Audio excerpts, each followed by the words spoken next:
98.1 FM and AM 1220. 7:39, and it is a Tuesday. We've already established that it is a 2 for Tuesday, but we only have one Dr. Jaimie Ronchetto. And listen, we only need one because she's the best vet in the Valley. Good morning.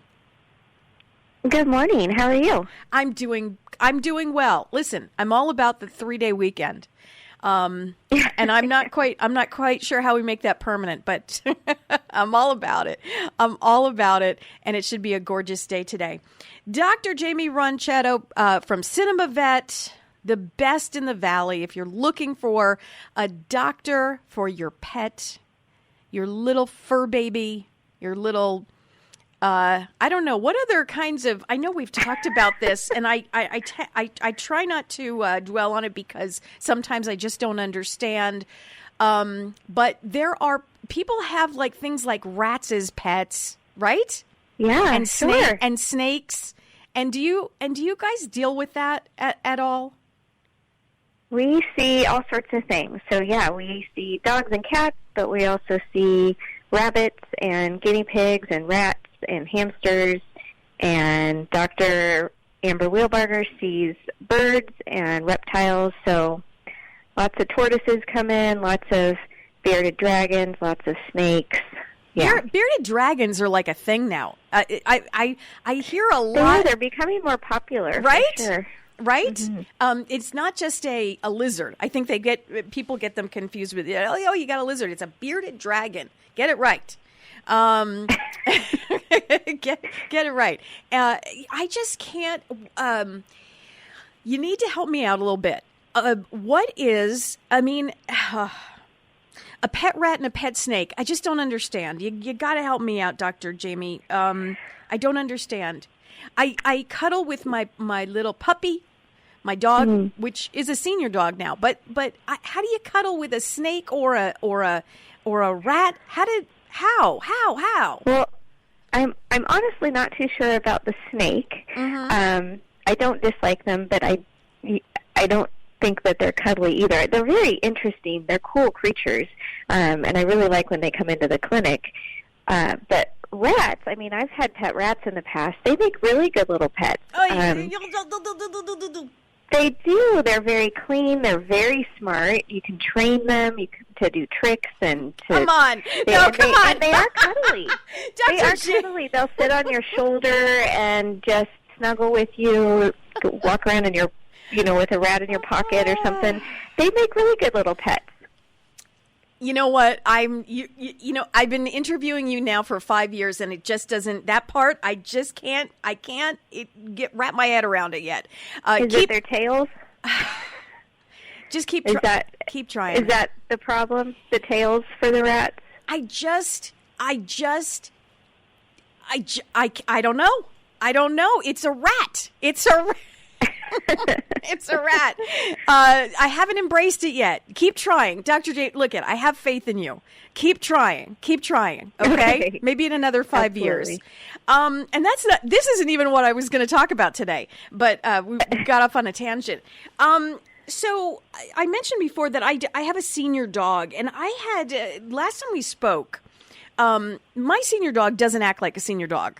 I mean, and when I take her to the groomer, and, you fill out paperwork every once in a while and you update your files, and they say, really? She's 14? But she's running around like a puppy. She's, she doesn't have any of the signs of a senior dog. What are the signs of a senior dog? And do we have to pay attention to those signs?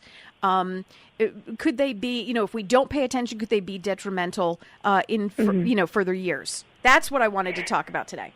Well, and that's a great question. Fortunately, we do see a lot of seniors that are like your dog, where they're not acting their age at all, and that's fantastic when that happens. But I would say it is still important, even if they're acting like puppies still, it is still important for them to be seen twice a year. So we recommend every 6 months come in for an exam. Definitely at least once a year, if not more often, doing blood work so we can be screening for, illnesses that we wouldn't otherwise potentially be able to pick up on just exam alone. So we're watching for kidney disease or watching for liver disease. We certainly want to be checking the animal out to see if they do have any early stages of arthritis. So maybe they're still running around, but they actually have a little bit of a back problem or a knee problem. We want to be able to do something about that before they do become painful and they stop wanting to be puppy-like. So we want to keep them acting as young and healthy for as long as possible. What, when you find some arthritis, because my dog, I have a Havanese, and they're built like a hot rod. You know, their front paws are a little bit lower, little shorter. So even at a younger age, she had like a bit of a back problem, and we were very fortunate to, you know, we talked about acupuncture, which seems to relieve it. How popular is that getting right now? I would say it's getting very popular. You know, as we talked about once before, I just finished actually the courses needed to get certified in acupuncture, and I have many clients that have been asking great questions about it and are very interested in it. And I think the more mainstream it becomes in human medicine, clients are knowing to even ask about it, to know that it's you know, even a possibility for pets.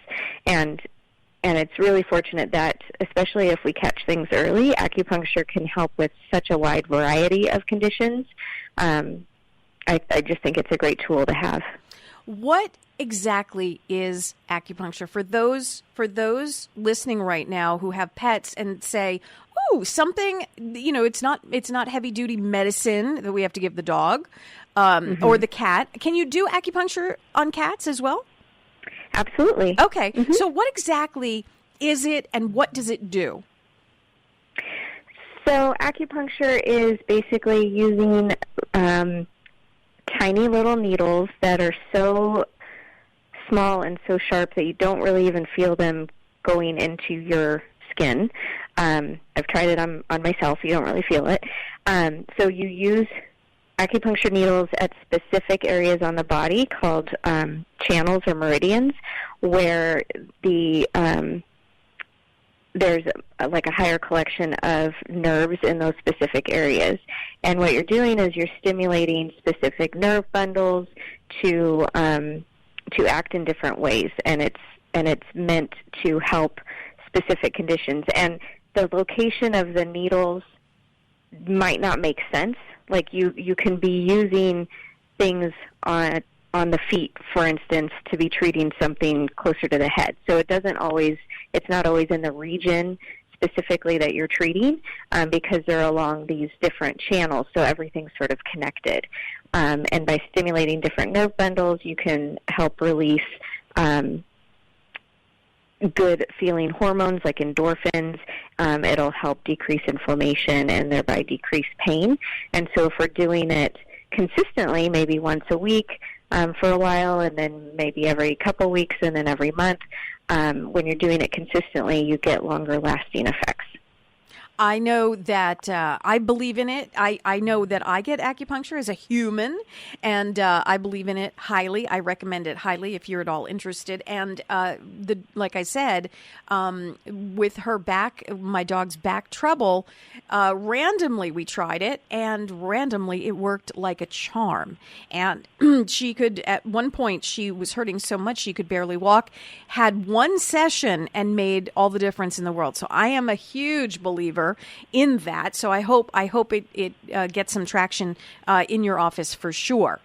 Is there anything else? I mean, I know you said we need to take some blood and make sure the liver is working how it should, and just looking out for diseases. Is there one thing that older dogs, senior dogs have in common that it just seems like when they reach a certain age, that's what we need to look out for? Is it the eyesight? Is it the hearing? Is it the back? Like, what's the common denominator in most dogs?